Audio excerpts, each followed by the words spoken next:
நான் மறுபடியும் கேட்கிறேன். ஆன்சர் பண்ணாத ஒவ்வொரு தடவையும் ஐ வில் ஸ்லாப் யூ. தப்பிச்சு போன கைதி மேல எஃப்ஐஆர் இல்ல, அந்த கேஸ் நிக்காது.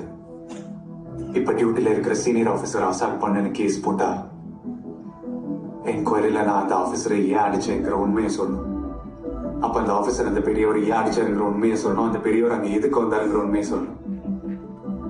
உங்க மேல ஆல்ரெடி ஹைகோர்ட்ல 3 ஃபேக் என்கவுண்டர் கேசஸ் இருக்கு. அடுத்த வாரம் ஹியரிங். இப்ப இந்த என்கொயரியால எல்லா உண்மையும் வெளியே வந்தா பிரச்சனை உங்களுக்கு தான். அதனாலதான் என்ன அரெஸ்ட் பண்ணக்கூடாது சார். அவர் அடிக்கிறதுக்கு முன்னாடி இத்தனை விஷயம் யோசிச்சியா? இல்ல சார், அடிச்சதுக்கு அப்புறம் என்கொயரி பண்ண